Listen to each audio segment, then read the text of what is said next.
Hello guys. I hope you are all well and you are doing good and you are progressing as we are about to complete our course.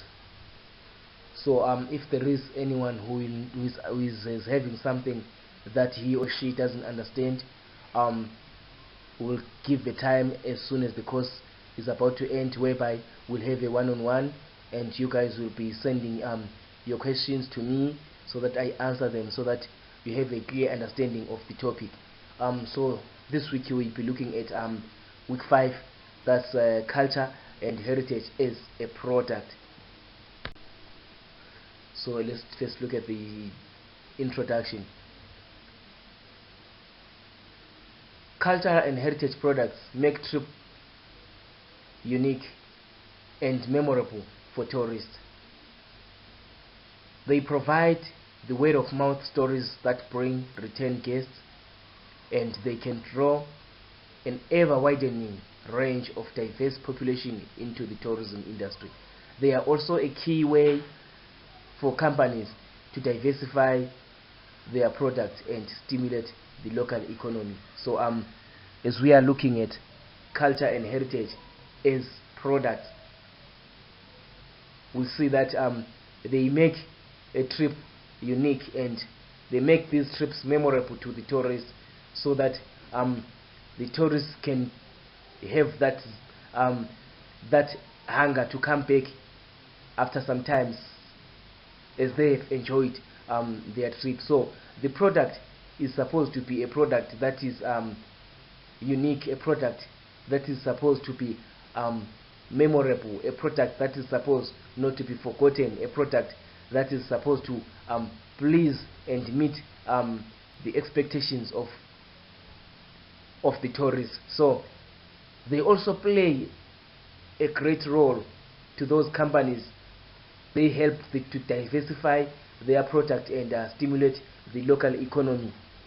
The economy is growing, or the economy grows, if the product of the culture and heritage are quality products that are consumable to the tourist.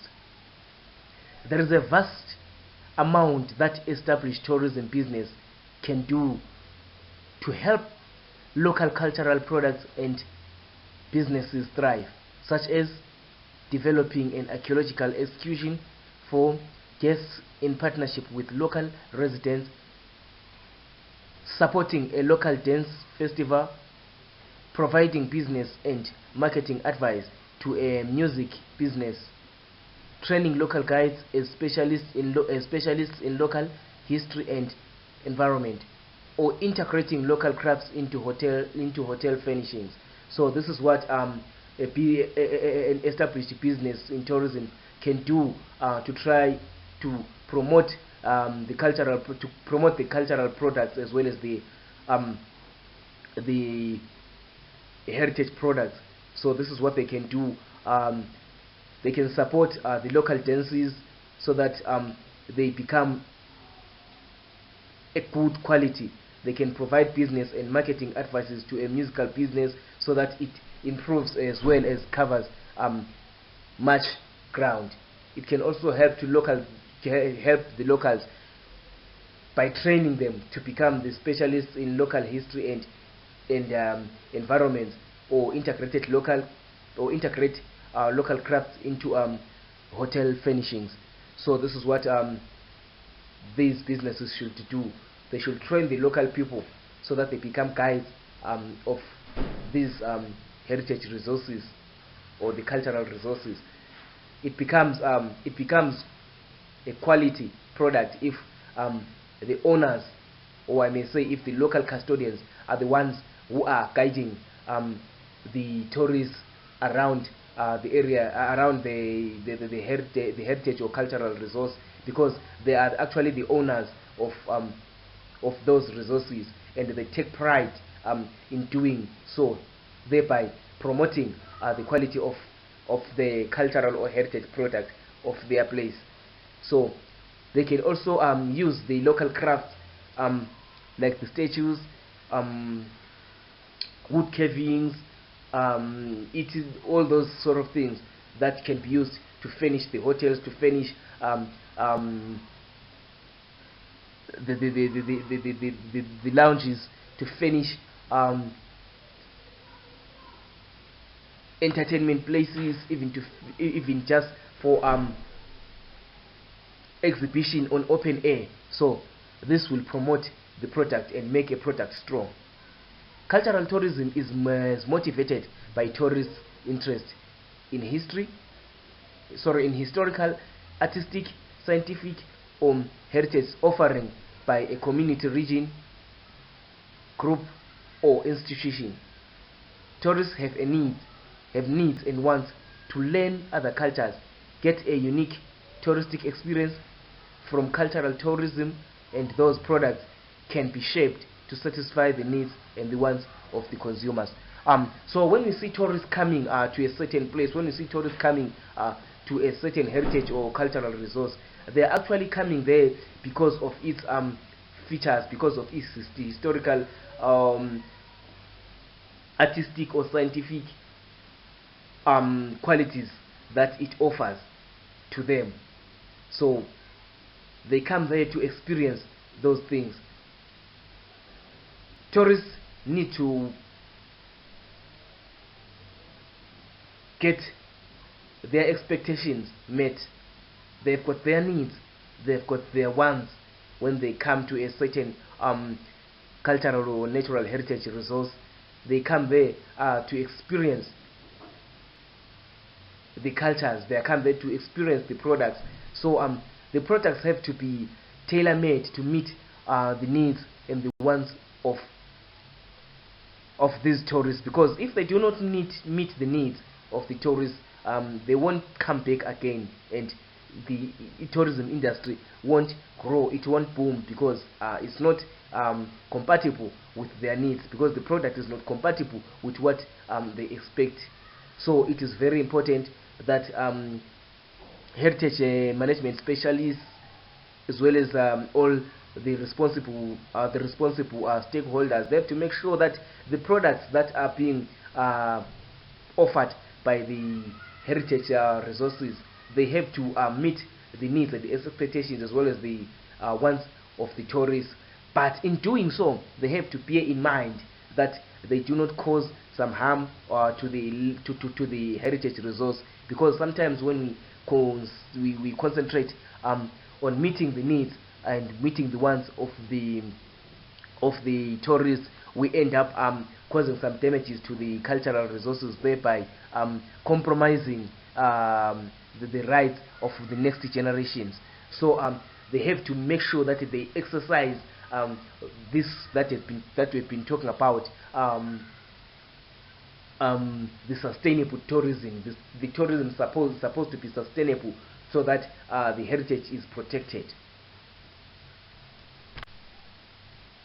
We need to understand the nature of the tourism product, in particular cultural tourism product, its characteristics and elements, and also we will discuss what makes the people travel and why they do it. So it is very important that the nature of the tourism product is compatible with the needs and the wants of the tourists, as we have mentioned that one. We have to understand what really makes people to travel. Why do they do it?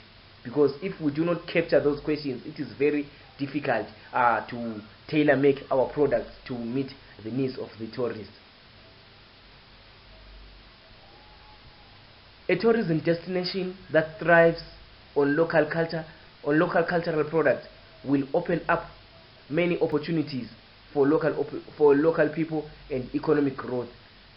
Of course, disadvantaged local people must not be pigeonholed into one corner of the tourism industry. But if the cultural and the heritage products are not developed to full potential, myriad entrepreneurial opportunities will be closed off to those who could most take advantage of them. So if they are not, so if these touristic destinations are not properly developed, or if they are not properly managed, they can cause harm to the local communities, because there will only be a few people benefiting. So it has to be a striving economy. It has to be a striving tourist, so that we see the economy growing, we see the economy benefiting, as well as the local people benefiting from that destination that is thriving on local cultural products. Heritage and cultural tourism refers to that segment of tourism industry that places special emphasis on heritage and cultural attractions. Cultural heritage tourism provides an opportunity for people to experience their culture in depth, whether by visiting attractions, historical or culturally relevant places, or by taking part in cultural activities.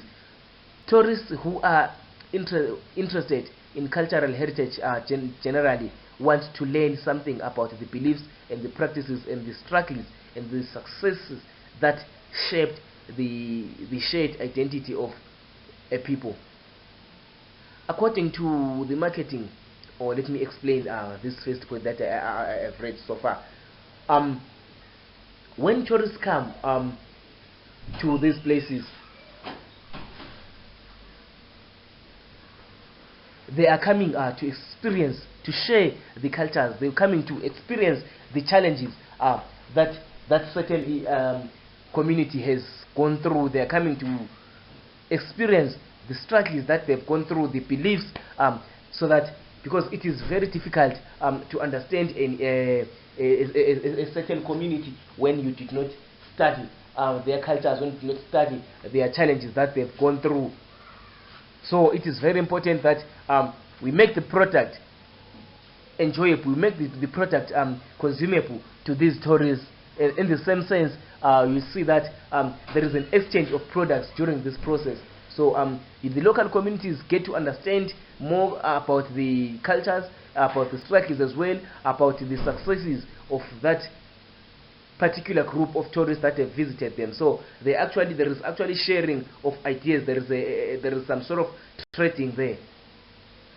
According to the marketing theory, Kotler and Tuna 1989 defined the term product as anything that can be offered to a market for attention, acquisition, use, of consumption that might satisfy a need or a want. So we explained that one. A cultural heritage, or heritage resource that is not able to provide a product is useless.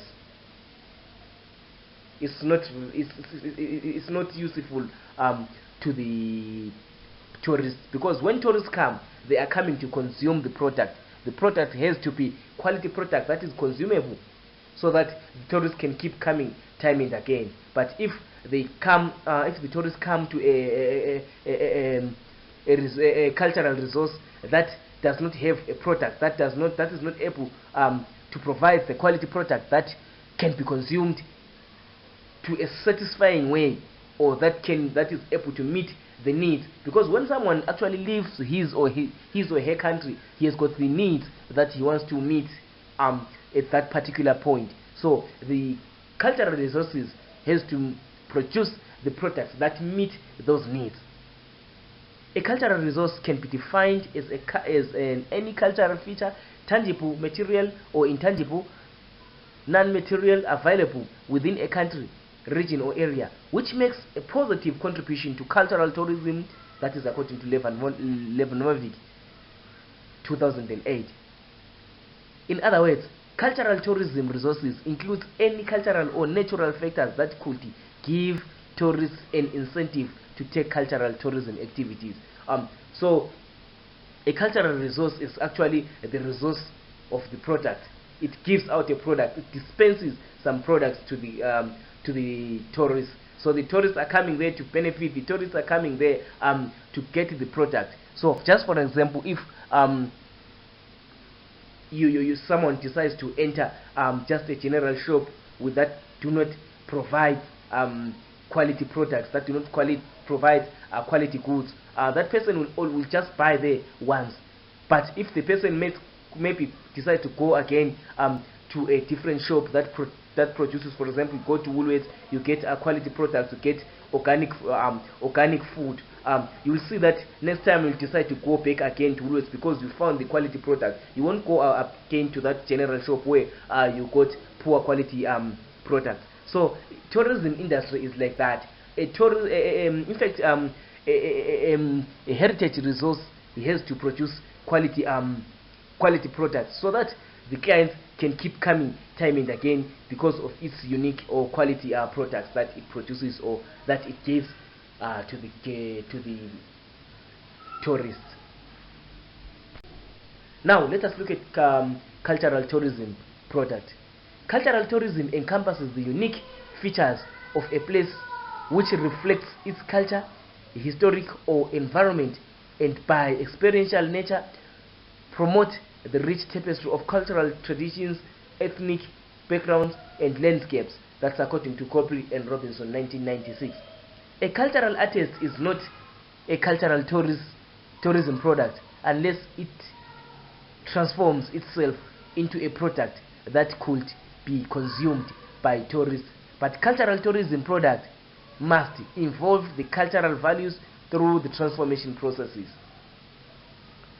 So as I'm reading here, a cultural artist it cannot be a cultural tourism product unless it transforms itself into a product that could be consumed. If consumed by tourists, if it's not consumable, then it's no longer a cultural product. If it doesn't meet the needs or the wants or the expectations of the tourists, then it means that it's no longer a cultural product. So the product the product value must involve the cultural values through its transformation process. If it doesn't have any cultural values, then it's no longer a valid product. It's no longer a product because it doesn't meet what the tourists expect. Cultural tourism product can be defined as by using the cultural tourism resource as basis anything that can be offered to tourists for participating in cultural tourism to satisfy their cultural needs and wants. So a cultural product can be tangible and it can be intangible, material or non-material. So in cultural tourism, we expect that the product meets the needs and the wants. I will keep on emphasizing on that one because a product is a product is supposed to be called a product when it meets the needs and the wants of its consumers. If it doesn't meet the needs, then it means that it's no longer a product. So same as it is, cultural products have to meet the needs of the tourists so that we see the industry booming and growing. For example, if let's say if you go to Victoria Falls and you go there and you expect to find those activities where you will see local people selling their local crafted goods, you expect to see the bungee jumping, you expect to see the traditional dances, the performances that are cultural performances that are taking place there. But when you get there, you find nothing, or you find the cultural the cultural dances or the performances there are in poor quality, not entertaining. You won't even bother yourself to come back into that area because it's not meeting the needs that you expected. So it means that the tourism industry won't boom in that area. So they have to be quality products so that you'll keep on coming back time and again. Now I've set a table there under the topic the categories of cultural tourism products. So here on this side, as I may highlight here, as you can see my mouse there, the pointer there, got the category section here. we've got the example here. So I will mention the category or the category product, and then I will mention the example. As you can see over here, we've got the historic cultural tourism product. Then the example is the cultural heritage and relics. We've got the artistic cultural tourism product. On the other side, we've got the examples of folk art, folk music, performances, and architecture. We've got the regional cultural tourism product. We've got the local traditional, cultural, local cuisines culture, local festival, and ancient architecture. We have here the side, we've got the religious cultural tourism product. On the other side, we have the religious sites and events. We've got the recreational cultural tourism. On the side, we've got the amusement parks, theme parks, botanic gardens, zoo, scientific cultural tourism products. We've got the museum, industrial tourism, agricultural tourism, military tourism, adventure tourism, and scientific expeditions. So these are the examples here on this column, and these are the categories here. So I hope that one is simple and straightforward. Now we are supposed to look at the laws and the policies for the cultural heritage in Zimbabwe. During the colonial era, when the settlers started searching for the famous or second El Dorado, irreparable damage was done to cultural heritage. In 1902, the damage was realized, and accordingly, Legislative Council belated passed the Ancient Monument Protection Ordinance. Below there, we'll have the diagram showing the laws or the policies or the legislatives that prevailed for the protection of cultural heritage.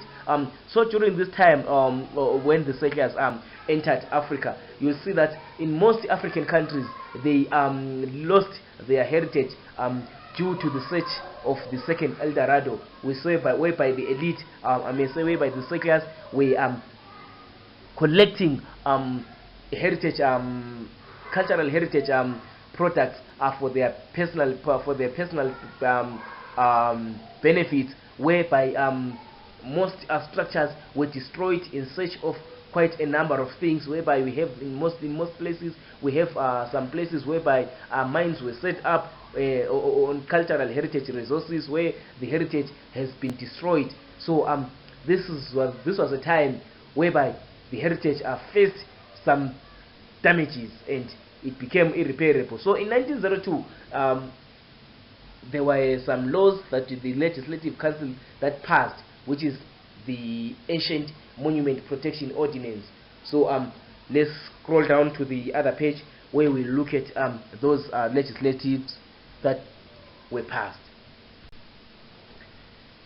The first one was the Monuments Protection Ordinance of 1902, which was then replaced by the Bushman Relics Ordinance of 1912. After that, we had the 1936 Monuments and Relics Act, which was then replaced by the Historic Monuments Commission of 1958 and replaced again by the Museums and Monuments of Rhodesia, which is modern day Zimbabwe, in 1972, and this one was later replaced by the Museum and Monuments of Zimbabwe of 1980, which got reviewed and is now called the NMMZ, which is the National Museums and Monuments of Zimbabwe, which is the law that is responsible for the protection of the heritage in Zimbabwe.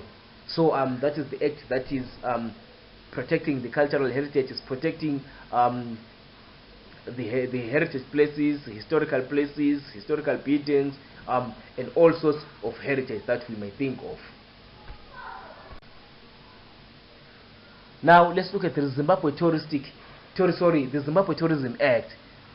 An act to establish this was an act to establish a Zimbabwe Tourism Authority and to provide for its functions, to prove for the appointment and the functions of the board of the authority, to establish a Zimbabwe Tourism Fund, to provide for the appointment of chief executive and the authority licensing officers and other officers. 2. To provide for the designation, registration and grading of touristic facilities and for the licensing of persons who provide services connected with tourism. So this is the Tourism Act. It makes sure that there is a board that is the chief executive, that is the authority of licensing all the facilities, or every person that might need to do a business that is connected, or any service that is connected to tourism. It has to go through the chief executive, who is the one who is checking that it doesn't cause any damage to the cultural heritage. Is it compatible with the heritage? Is it providing the quality product? So this is what it does.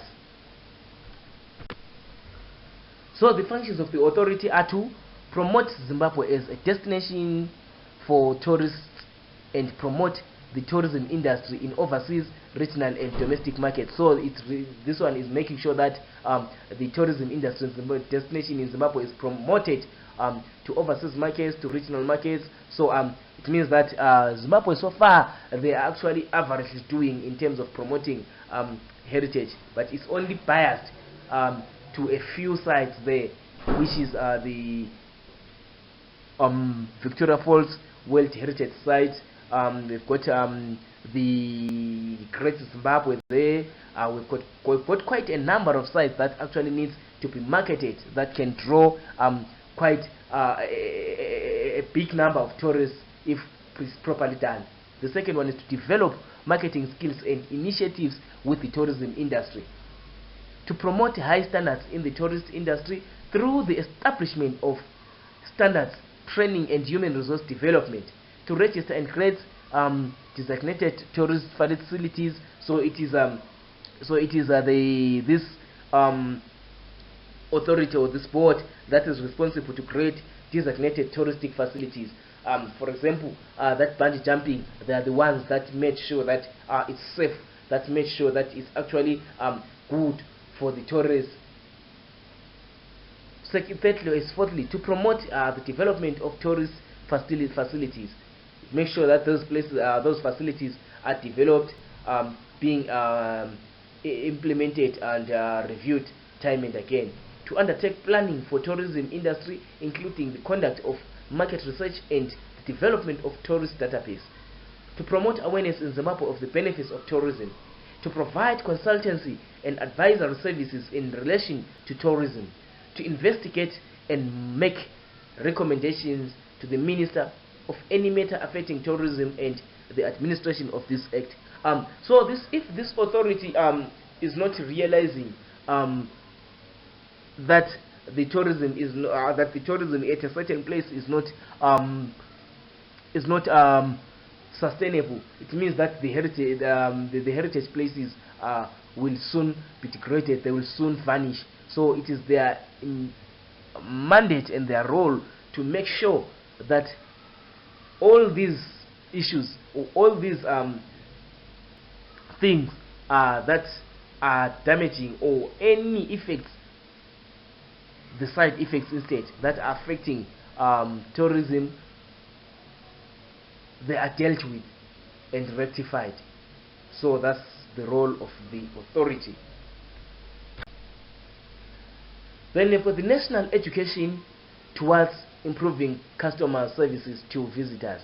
Most educational institutions now offer the courses in tourism as well as archaeology, cultural heritage and museum studies, to try and improve the standards in giving out the best customer services. For example, the universities, they are giving such programs, the cultural heritage and museum studies, tourism studies, archaeology, like what I did. So they are trying to provide or to improvise so that there are quality personnel that are trained to manage, or that are trained to take care of the heritage, as well as provide quality services to the tourism industry. Museums and heritage places, museums and heritage, some heritage sites provides tour guides, courses where professionals are trained to guide visitors. For example, if you go to the Natural History Museums in Zimbabwe, they train some tour guides. There are trained tour guides there that will be able to take you through to different places. There are curators there that are trained also to take the tourists to different places, providing quality services and quality products as well. However, extensive training and dynamic skills needs to be attained, as Zimbabwe seems to be lagging behind. Tourism research in Zimbabwe is still at its infancy, and with the few studies available focusing on branding tourism challenges, tourism development, government role in tourism development, tourism marketing, and effects of tourism. So this is what is happening as Zimbabwe is struggling economically. So there is actually insufficient, or I may say, the industry is the tourism industry research is in its infant stage. So a lot of research there needs to be done. More studies needs to be consulted there, so that it is well developed, so that the tourism industry is well developed and balanced, so as to be able to check the effects before they cause any further damage. The economy is negatively affecting domestic tourism. There is poor marketing of tourism to local people and awareness and synergies which with private sector to provide special packages for domestic tourism has not yielded required results. So the expected results and required results have not yet made because of the country's economic failures. Neglecting domestic tourism makes it very difficult for the governments and other interested organizations to come up with consistent policies for sustainable development, as local people are key stakeholders for the tourism industry. Sustainable tourism development may not be fully realized unless it is driven by a vibrant domestic tourism. So this is what is the domestic tourism. For example, let me say, we cannot disintegrate domestic tourism and the local people. So domestic tourism, for it to be fully achieved and to be fully realized, it means that the local communities have to be part of it. They have to understand it. So the country has to make some efforts to try to teach, or to try to educate the local communities, who are the local custodians, so as to achieve sustainable tourism. Because if there are any other activities, or if there are any other programs that are done to the domestic tourism without including, or without letting the local communities at the end become the vandals that destroy their heritage. I remember I once mentioned some time back, during the previous weeks, where I've been talking about the chaos that happened in one of the Zimbabwean rock art sites, where there was some misunderstandings between the local communities and the government, as the government tried to fence that area, and paint was splashed onto the rock art site, and that site is no more as we speak today. So it has to be considered that local communities are at the center of any cultural management program that is taking place, or any touristic measures that are being taken to protect the heritage. Generally, tourism and hospitality courses qualifications equip the holder with skills and knowledge for the tourism and hospitality industry in a holistic approach. However, the current literature evaluation on the hospitality and tourism education and training denotes the number of differences from the tourism and hospitality manpower needs. So these are the disadvantages, or I may say these are the challenges that are actually detected in Zimbabwe in particular. This bolsters the industrialist outcry that the tourism and hospitality courses are not addressing the needs of both the tourism sector and the hospitality sector within the tourism and hospitality industry, especially in Zimbabwe. The literature points out that for the implementation of circular, there is a need to connect with industries and make the best use of social resources, which will contribute to students' career development and evaluation of curricular bolsters, partnership between the tourism industry and academic institutions, thus leading to a system approach. The findings show that our tourism operators know what they want, and it is only a matter of communicating to their educational institutions, so we can churn out more highly trained and skilled waiters, tour guides, chefs, or front desk managers, to name a few. Tourism industry in the region believes that courses offered by regional institutions are not tailored to meet the vast needs of the industry. The challenge is that the circular content does not reconcile with the human capital, skills and competencies needed by the hospitality and tourism industries. It is therefore recommended that the hospitality and the tourism circular development should incorporate relevant stakeholders with the tourism hospitality industry in order to bridge the theory and the practice. So briefly, in short, here there seems to be some disintegrations within the industry of hospitality and the tourism industry. So if these industries are not like working hand in hand, they won't be able to achieve the goals that are set for this industry. So they have to work in hand with the educational systems as well, so that they produce quality and skilled people to carry the duties in tourism industry properly.